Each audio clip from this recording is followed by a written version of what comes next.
la chaîne Académie de la Nouvelle Conscience. Je vais vous parler aujourd'hui de mes soins, les soins avec la fleur de l'unité, les soins donc de Christelle Lissy. Et comme d'habitude, je vais comparer soins patriarcal, soins matriarcal. Quelle différence? Les deux sont justes. Tout est une question de chemin, de choix, d'évolution. Alors, si cette vidéo vous plaît, un petit pouce bleu, c'est important. C'est gratuit en plus, alors n'hésitez pas, j'ai besoin de vos petits pouces bleus pour faire connaître davantage ma chaîne qui n'est pas assez connue. Donc j'ai besoin de vous. Alors, patriarcat, matriarcat, d'abord je vais encore répéter, même si je ne le dis pas assez souvent, font partie intégrante, pour moi en tout cas, d'un processus évolutif. Le processus évolutif, en tout cas de cette planète. Le patriarcat, c'est chercher à l'extérieur, c'est guidé par la connaissance extérieure, c'est guidé par les blessures, par les influences extérieures, par les mémoires, par les bagages familiaux, par... voilà, on a une conscience plus ou moins altérée. Donc, moi j'appelle ça l'ego, mais pas que, hein, c'est pas que l'ego. L'ego, c'est justement toutes les influences extérieures. C'est tout ce qui n'est pas nous, c'est tout ce qui n'est pas moi. Mais pas moi dans quel sens? Dans le sens où c'est comme si on était deux à l'intérieur. Il y a moi et moi. Il y a le petit soi et le grand soi. Le grand soi, c'est le matriarcat. C'est la conscience. C'est une conscience plus élargie. Le petit soi, c'est la somme de toutes les connaissances, de toutes les croyances, de toutes les influences, de toutes les mémoires extérieures qui ne sont pas moi. C'est des choses que... Enfin, c'est moi et c'est pas moi, en fait. Donc, il y a une idée un peu antagoniste en cela. Mais comme on est dans un processus évolutif, il s'agit de s'émanciper de cela pour aller vers le grand soi, qui est une version positive plus de soi, qui est davantage en lien avec le principe féminin en soi. En attendant, eh bien, on évolue avec les bagages, la connaissance qui s'est perpétuée, une connaissance extérieure, le conditionnement extérieur, l'éducation extérieure, des principes extérieurs, les mémoires contractées au fil des incarnations, les bagages génétiques ou bagages, tous les héritages familiaux, les bagages karmiques, bref, tout ce qu'on a contracté et qui n'ont pas, et qui sont des blessures, qui sont des déséquilibres, qui sont des croyances enfermantes, bref, tous les trucs négatifs qui ont un aspect enfermant sur nous, dans le sens où on va vibrer en basse fréquence, mais pour autant, c'est juste et parfait quand même. C'est-à-dire qu'on vibre plus proche de la densité, plus proche des mécanismes du patriarcat. Qui est-ce que c'est? Et en même temps, c'est juste et parfait parce que, par exemple, les gens qui s'éveillent à l'heure actuelle, quelle que soit leur capacité, quel que soit ce à quoi ils s'éveillent, la Kundalini, le fait de faire des soins avec les mains, le magnétisme, la clairvoyance, la clairaudience, la clairsentience, on s'en fout. Eh bien, on s'éveille avec un bagage, grâce à un espèce de bagage, un héritage. C'est-à-dire c'est un héritage qui se fait jour là maintenant, sous les effets des hautes fréquences, ou sous les effets de c'est l'heure pour vous. Voilà, tout d'un coup, on se réveille. Et puis, quand on ne sait pas, on va chercher à l'extérieur. C'est-à-dire la conscience, c'est quand on sait, c'est ça le retour du principe féminin et le matriarcat, c'est quand la conscience en soi reprend sa juste place, et cette conscience est d'ordre du principe féminin, et qui nous informe en direct live, c'est-à-dire qu'on n'a plus besoin d'aller à l'extérieur trouver des réponses, mais pourquoi et comment, et qu'est-ce qui se passe, et comment le monde, et comment je dois faire des soins, et quelle technique je dois utiliser, et ça c'est juste, ça c'est pas juste, bref. On s'interroge, en fait l'ego en soi s'interroge en plein de choses, je ne sais pas, je veux savoir, et donc on est en quête. Donc ça fait partie du chemin, et pendant qu'on est en quête, on fait des expériences. Et ces expériences nous amènent à nous rééquilibrer progressivement. Ah oui, là, ça a marché, non, ça n'a pas marché. Et puis, du coup, on emprunte les voies de la matière, de la connaissance extérieure. Donc, en cela, c'est le patriarcat. Il y a mille et une expressions de ce qu'est le patriarcat, la séparation, mais guidée par l'ego en soi. C'est-à-dire tout ce bagage familial, héritage, mémoire, etc., divers et variés. Bref, dans ce contexte, il y a de nombreux guérisseurs qui sont en train donc il y a aussi tous les aspects dans le patriarcat de la prédominance des aspects de survie, c'est-à-dire le patriarcat, c'est aussi, on est en lien avec la séparation, mais on est en lien avec la matière, donc l'aspect cartésien, l'aspect terre à terre, l'aspect proche de l'animalité, ce qui fait que c'est des individus, hommes ou femmes, davantage dans l'énergie magnétique, tellurique, c'est ascendant, c'est une énergie qui est ascendante, souvent c'est des kundalini de type feu, Et ensuite, il y a les Kundalini de type feu et cosmo-tellurique. Et là, c'est l'ère de l'équilibre.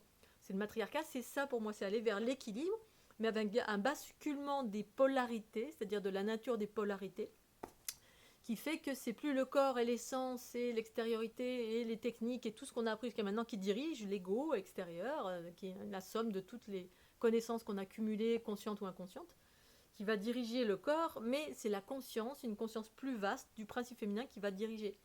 Cosmo-tellurique. Cosmos, c'est la conscience, tellurique, c'est l'aspect masculin. Entre les deux, effectivement, avant que tout cela se rejoigne, eh bien, il y a cette connaissance extérieure qu'on a cumulée, on doit s'émanciper de cette connaissance extérieure, cette connaissance qu'on a contractée et qui était juste et parfaite. Mais pour certains, alors ça c'est pour les personnes qui s'approchent de l'androgyna, de l'unité, d'une certaine conscience de l'unité, qui correspond à je m'émancipe et puis je m'en remets en totalité à cette conscience en soi que je déploie. C'est-à-dire, on n'est pas en train de s'envoler, on est en train de s'incarner au contraire. La conscience est en train de s'incarner pleinement dans le corps. C'est ça le processus évolutif que je vis en tout cas moi à l'heure actuelle sur cette planète. Et dans ce contexte-là, il y a des gens qui ne sont pas encore dans ce processus d'unité, et c'est juste et parfait, mais qui vivent autre chose, c'est-à-dire déploiement de potentiel, de capacité, de guérison, et puis en cela, on emprunte les chemins du patriarcat parce qu'on déploie des capacités propres au principe masculin. Des gens qui sont plus proches de l'animalité, plus proches de... Donc une médiumnité qui s'exprime dans l'astral. L'astral, c'est toutes ces projections, c'est tout ce monde qui est un monde qui... Ça fait partie intégrante de l'évolution de ce monde-là, en fait, du monde de la dualité, où on apprend encore des choses, où il y a des projections d'une multitude de choses, des créations humaines, mais pas que, plein d'autres choses. Et donc, l'énergie qu'on va utiliser est davantage magnétique, tellurique, et on a des capacités de guérison aussi. Mais la façon de guérir, c'est différent. On va plus être dans les apports d'énergie vitale, on va soulager la cause, on va soulager les effets, la plupart du temps, pas toujours, mais de ce que je sais, de ce que j'ai pu observer, soulager les effets d'une maladie, voilà, par exemple, une maladie ou d'une problématique psychique ou psychologique ou mentale. Bref. On va lisser, soulager, comme la médecine en fait allopathique, c'est ça soulage des effets. Une maladie, quand on déploie une maladie, une problématique, c'est une conséquence de quelque chose qui a pris naissance, qui a une source, mais qui a une source pour moi dans les émotions, dans un aspect invisible, dans des déséquilibres qui ont eu lieu d'un point de vue émotionnel et qui ont, au fil du temps, se sont cumulés. Il y a eu un cumul de plein de choses, un embroglio de plein de choses qui ont résonné et qui ont, à terme, ça réduit la circulation vibratoire du corps, que quand on est bien et bien équilibré, c'est vibre très vite. Puis quand on n'est pas équilibré parce qu'il y a différentes mémoires, blessures qu'on a contactées, ou on est dans un environnement qui est influençable négativement, les égrégores divers et variés. Quand on a du bagage familial, tout le monde en a récupéré et qu'on ne s'est pas émancipé de cela, eh bien ça fait, c'est une cause, c'est une origine, et c'est ça qui génère les baisses fréquentielles qui à terme peuvent, pas toujours, mais à terme peuvent générer tout simplement des maladies. Ça génère des toxines, ça génère un mauvais fonctionnement au niveau du corps, des toxines, ensuite ces toxines vont se localiser dans différents endroits du corps, et puis ça peut générer des maladies. Une maladie, c'est-à-dire que ça vibre tellement lentement que le corps commence à ne plus arriver à compenser, parce que le corps passe son temps à compenser. Il fait que ça, parce que la vie d'une façon générale, elle est faite pour fonctionner dans l'équilibre. Mais il y a eu des déséquilibres tels que, comme les manipulations génétiques diverses et variées, qui ont fait que on ne fonctionne pas à nos pleins potentiels au niveau du corps et de l'esprit. Et quand le corps et l'esprit commencent à se rejoindre en totalité, on retrouve ce bagage originel qui remet en route les processus d'autonomie et en cela de régénération. Et eh bien, certains êtres qui travaillent dans les techniques patriarcales vont utiliser l'énergie tellurique, magnétique, propre à cette planète, mais ça contient beaucoup d'astral. Pour autant, ça soulage. C'est-à-dire, on va vous faire une transfusion sanguine de l'énergie de l'eau. Donc, en cela, il y a encore un processus de séparation. Pas de séparation, mais d'échange. Pour autant, c'est ok, ça soulage. Et quand on a très très mal, en général, on a trop attendu.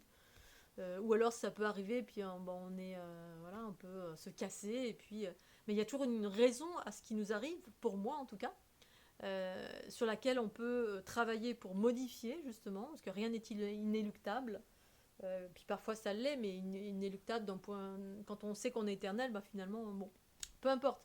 On peut avoir des souffrances, on est soulagé, technique patriarcale, énergie vitale qui est communiquée, ou sinon, le principe, certains guérisseurs patriarcaux ont aussi la capacité de vous drainer, c'est-à-dire prendre vos énergies, vos surplus d'énergie négative, les drainer par les pieds ou quel que soit l'endroit du corps et puis les rejeter dans la terre. Ils ont aussi ces capacités-là et plein d'autres. La médecine des plantes, la médecine avec les esprits, les entités, tout ça c'est patriarcal, mais bah, ça fonctionne. Mais ça traite une cause. La médecine pour moi matriarcale c'est on peut utiliser les deux, c'est-à-dire je peux utiliser la matière et l'esprit, c'est-à-dire la source de la problématique. Dans l'équilibre, j'incarne pleinement ma conscience dans mon corps. Donc je sais comment mon corps fonctionne, mais j'ai une prédominance cosmique parce que ça correspond à ce qui surgit sur la planète à l'heure actuelle. Le principe féminin est en prédominance parce que après des millénaires de cycle patriarcal, l'ère du poisson, c'est une ère où effectivement on a été à l'extérieur de soi, fait des expérimentations, bref. Et donc moi pour mes soins, eh bien, en tout cas, je vais peut-être jamais préciser, mais il y a une source, c'est-à-dire que quand je rentre en communication avec votre structure qui pour moi correspond à la fleur de l'unité, c'est-à-dire votre structure géométrique qui est composée de sphères, de spirales, de linéaires, qui se réfractent dans l'infiniment petit, l'infiniment grand. C'est comme si on était un ambroglio de sphères, mais rangé d'une façon très harmonieuse, normalement. Eh bien, je rentre là-dedans et je vais accélérer. Soit je vais fragmenter, donc on va fragmenter, c'est trouver des petites particules qui vibrent en basse fréquence, et du coup, quand ça vibre en basse fréquence, eh bien, ça s'agglutine et ça empêche la circulation rapide, fait comme des bouchons. Donc je désolidarise quand je fragmente. Ça permet de recirculer en haute fréquence et ensuite de faire des équilibrages droite, gauche, haut, bas, devant, derrière. Et de cet équilibrage, donc entre l'ombre et la lumière, c'est-à-dire le passé et le futur, ou la droite et la gauche, ou le haut et le bas, parce que la Kundalini c'est ça, hein, soit la tellurique, soit la cosmique, soit les deux. Moi je suis les deux et ça forme le 3 et on vit la trinité en soi, l'unité et la trinité et la multitude. Bref. Eh bien, ça fusionne et hop, ça permet de recycler l'énergie par cette fusion. C'est-à-dire que les basses fréquences fusionnent avec les hautes fréquences, et les hautes fréquences, eh ben, c'est le fonctionnement le plus adéquat à l'heure actuelle, et ça permet d'accélérer la vitesse, et en cela, c'est comme une machine à laver, boum boum, ça scinde les petites particules, et puis on retrouve de la haute vitesse, et l'ombre n'existe plus en quelque sorte. Et recyclée, c'est une énergie recyclée. Mais en cela, quand je rentre à l'intérieur, je trouve donc des mémoires qui correspondent à la source du problème. C'est-à-dire que je vais rencontrer des basses fréquences. Les basses fréquences sont la cause de la plupart des tensions ou des maladies que vous avez. Hein, si je vais être dans votre gorge particulièrement, ou dans votre hémisphère droit, ou dans le plexus, ou dans le cœur, ou alors on va prendre l'exemple de la gorge. Hein, si je vais souvent dans votre gorge, je trouve des basses fréquences. Selon la lourdeur des basses fréquences, c'est-à-dire le nombre de basses fréquences que je vais rencontrer, une basse fréquence égale ça circule lentement. Alors je vais sentir un agglomérat de petites particules qui sont, elles sont agglomérées les unes aux autres, hein, parce que ça résonne et puis ça attire des schémas similaires, puis ça attire des schémas extérieurs similaires aussi.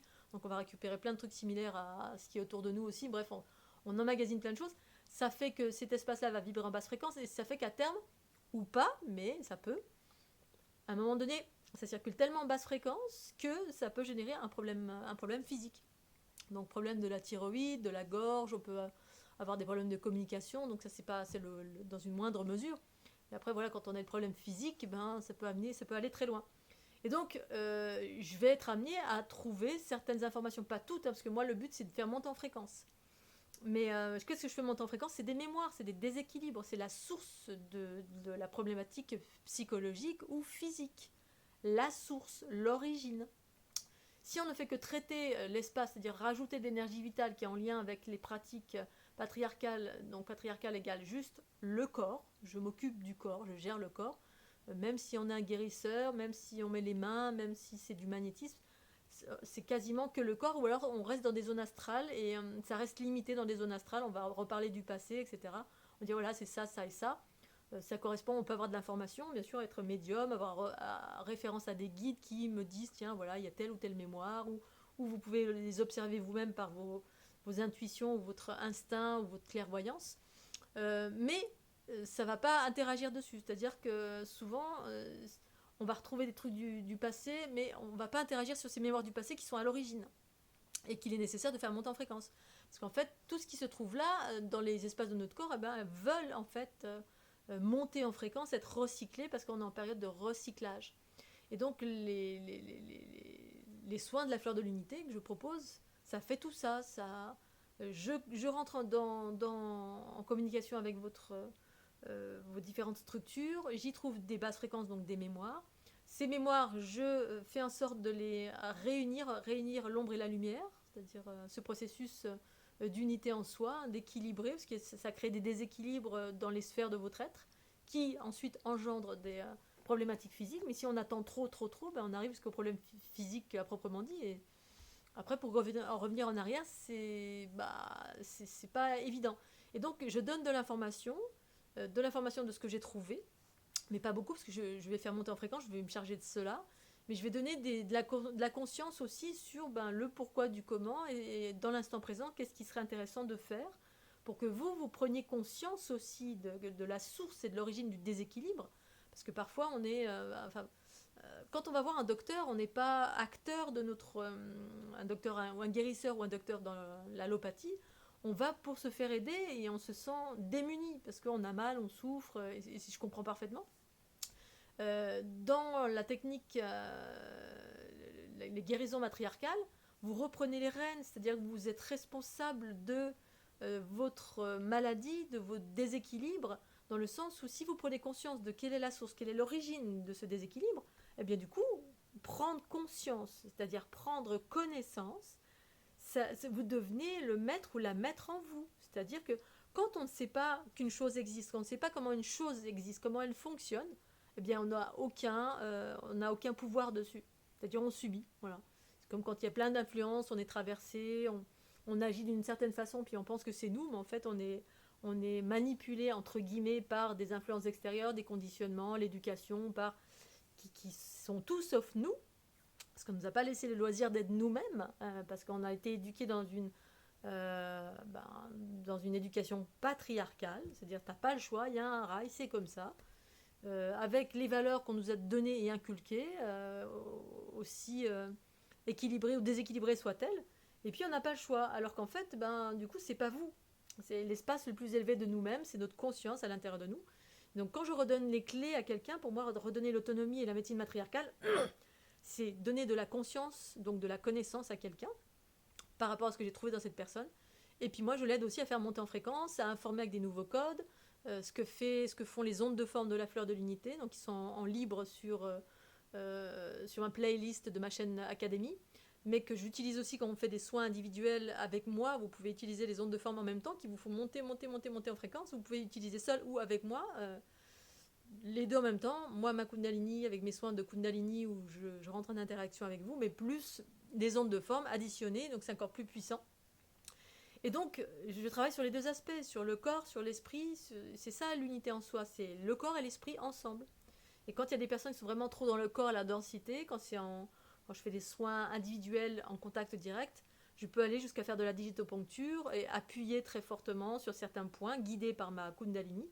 Et là, les fréquences unitaires, voilà, c'est de l'extérieur vers l'intérieur ou de l'intérieur vers l'extérieur, selon qui j'ai en face de moi. Mais en redonnant donc des clés à quelqu'un, en partageant les informations que je trouve pendant le soin, qui ont toutes autant d'importance que d'interagir sur un point physique de quelqu'un. Voilà, dans plein de soins. Quand j'étais en Haute-Savoie, j'étais en soins directs, et il y a des gens qui n'avaient qu'un bobo, ils sont ressortis, ils n'avaient plus le bobo. Mais voilà, je préfère autant que faire se peut donner de la conscience parce que si on soulage un bobo à quelqu'un, mais vous ne connaissez pas la source de ce bobo, alors sur le coup, on est content, on dit « Oh, ça marche, super, elle est forte ». Mais si le truc revient, il revient pas parce que l'autre n'a pas bien fait son job, parce que le guérisseur n'a pas bien fait son job, mais parce que vous n'avez pas pris connaissance de l'origine. Donc on répète les mêmes schémas, inconscients ou conscients, mais la plupart du temps c'est inconscient. On va refaire les mêmes schémas qui vont à nouveau occasionner les mêmes problématiques tout le temps. C'est la raison pour laquelle il est important de prendre connaissance de la source, donc ce que j'offre comme information lorsque je fais un soin à quelqu'un, Ou parfois je donne des informations d'anciennes mémoires qui sont déjà dépassées par l'individu, donc je vais tout simplement transformer ces mémoires qui sont encore dans les différents corps subtils pour alléger et que les personnes travaillent sur elles, elles sont déjà bien loin, mais il y a encore des lourdeurs, même si les personnes sont plus dans ces schémas-là, ces lourdeurs sont encore présentes, donc je vais me charger de les faire monter en fréquence et j'ai l'information qui va avec, donc ça m'arrive très souvent. Quelqu'un à qui je fais un soin, puis je vais lui parler d'un truc qui fait partie de son passé. Alors la personne va dire, en fait, j'ai pas appris grand chose, je sais déjà tout ça. Et moi, perso, ça m'est déjà arrivé quand je faisais des soins quand j'étais plus jeune. Bon, pas dans cette dynamique, mais des fois, j'ai été voir des thérapeutes qui me parlaient de la personne avec qui je vivais pendant 1 heure. Bla, bla, bla. On parle pas de moi, là. Mais bon, le soin a été salvateur parce que ce que j'avais besoin, en tout cas moi, de comprendre, c'est que j'étais en pâte. Et que quand je vis avec quelqu'un, j'absorbe toutes les énergies de cette personne et je les gardais dans mon corps, même si moi ça m'impactait pas vraiment complètement, parce que voilà, et pour autant ça quand même ça m'impactait un petit peu, mais j'avais pas conscience. Et puis la lecture de la personne qui était en train de me décrire quelqu'un d'autre, notamment la personne à qui je vivais, ça m'a ouvert une conscience extraordinaire. Donc voilà, tout est juste et parfait. La connaissance, c'est la conscience. Le corps, c'est l'instinct de survie. Les deux dans l'équilibre, eh bien, on peut interagir sur les deux. Mais moi, j'ai une prédominance de conscience que pour moi, ce qui fait grandir à l'heure actuelle sur la planète, c'est la conscience qui s'élargit en soi. Voilà Scooby-Doo, je vais faire un petit point là-dessus. Matriarcat, patriarcat, les deux sont justes. Si on s'éveille au patriarcat, la connaissance extérieure, on est en train de chercher, c'est juste aussi. On peut aller vitesse au grand V ensuite vers le matriarcat parce que il y a besoin de collecter de l'information, vite il m'arrive quelque chose, la Kundalini s'active, on ne sait pas ce qui nous arrive, donc on cherche à l'extérieur et c'est parfaitement juste. Mais comme on est en mode accéléré à l'heure actuelle, vous pouvez très bien passer le cycle du patriarcat en vitesse grand V pour aller de plus en plus vers vous-même et puis aller déployer votre conscience pure, source originelle en ayant bouffé de l'information en vitesse accélérée. Je rencontre plein de gens comme ça qui s'éveillent et puis en ce moment ils bouffent des vidéos, des gens, dans tous les sens ils cherchent pour aller très très vite vers la conscience de soi, ou pas. Mais c'est un chemin juste et parfait. Voilà, moi je partage davantage le chemin du matriarcat parce que c'est là où j'en suis. Et puis je communique aux personnes qui en sont là. Mais force est de constater que je rencontre d'autres personnes qui sont là dans le patriarcat. Et c'est juste aussi d'aller dans l'astral, faire des expériences de corps astral, etc. Et puis voilà, pour peut-être vite ensuite aller vers autre chose. Mais ça en accéléré. Voilà, il y a des personnes qui sont en train de s'éveiller en accéléré en ce moment. Parce que tout va très très vite et les particules cosmiques concourent à cette accélération, quel que soit le chemin que vous empruntiez. Patriarcat, matriarcat, parce que ça dépend de là où vous en êtes, ce que vous avez déployé, si vous étiez dès le début, quand vous êtes incarné, vous étiez aligné avec votre lumière ou pas. Parce que d'arriver sur cette planète, c'est pas évident. On est couvert et voilé de mille et une façons. On peut rencontrer plein d'embûches. On peut être enfermé de mille et une façons par tout ce que je vous ai évoqué là, les influences, les mémoires, le machin, mais pas que. Il y a aussi des consciences extraterrestres qui chapotent. Il y a plein de choses qui chapotent la Terre. Et voilà, donc c'est un savant mélange de tout plein de choses qui sont quand même... c'est une belle aventure finalement, tout ça. Et je voulais vous expliquer la différence des soins, patriarcat, matriarcat. On peut traverser tout ça très vite et puis on peut même être soit là ou soit là. C'est à vous de savoir si ce qui est ok pour vous, ce qui est juste pour vous. Voilà Scooby-Doo, je vais m'arrêter là. Je fais des gros bisous. Puis pensez au petit pouce bleu. Et puis oui, alors pub, j'y pense pas toujours, mais... Donc je recommence à faire de la pub, retrouver tous mes soins, dont l'explication de mes soins sur fleurdelunité.jimdo.com, qui est mon site internet. Donc vous allez également, vous allez pouvoir trouver mes livres, mes jeux de cartes évolutifs, donc des ondes de forme de la fleur de l'unité, des jeux de cartes divinatoires, les e-books, les livres papier, tout ça sur fleurdelunité.jimdo.com. Vous allez dans boutique, voilà, ça vous explique un petit peu aussi comment fonctionnent les ondes de forme à projeter sur le corps, alors profitez-en, parce que bientôt je vais refermer, mettre en mode privé, en laisser que quelques-unes. Quoi d'autre? Vous pouvez trouver également mes petits e-books sur Amazon, mais je préfère que vous les achetiez sur fleurdelunité.jimdo.com parce que moins tout l'argent va dans ma poche. C'est des petits montants les e-books. Vous avez des e-books dédiés aux outils évolutifs aussi, parce que j'en ai beaucoup parlé dans mes vidéos, mais certains me demandent. Alors, soit vous cherchez dans mes vidéos le temps que je refasse mes playlists, qu'elles soient plus explicites, Ou sinon, ben, vous dépensez un petit peu de sous et puis vous achetez un petit livret. Mais je vais les approfondir parce qu'il y a tellement, tellement de choses dont je n'ai pas parlé. Voilà, il y a 3 milliards d'outils que j'ai utilisés, que je propose, notamment parce que je parle beaucoup des outils, voilà, les outils évolutifs qui sont, voilà, qui vont dans le sens de l'unité, puis d'autres qui sont empreints d'ancienne énergie. Bon, voilà, c'est ce que c'est, mais un des outils en fait que j'ai beaucoup utilisé, qui s'appelle le Ho'oponopono. Et en fait, j'en avais entendu parler, j'avais pas trop pratiqué, bon, j'avais survolé ça, jusqu'au jour où en fait, ma conscience, émancipée de tout, j'étais dans ma phase de je m'émancipe de tout et j'écoute, et bien je me suis mise à pratiquer un truc qui ressemblait au Ponopono, et de par ma guidance elle-même. Voilà, voilà, j'ai relaté ça dans mes bouquins, cette expérience où je l'ai vécue, et puis c'était vraiment une pratique d'unité, c'est-à-dire réunir l'ombre et la lumière en soi, en considérant que je ne suis séparée de rien de ce qui est extérieur à moi. Pour faire bref. Voilà Scooby-Doo, petit pouce bleu si cette vidéo vous a plu, je vous fais des gros bisous. Mouah, merci pour votre fidélité, bye bye.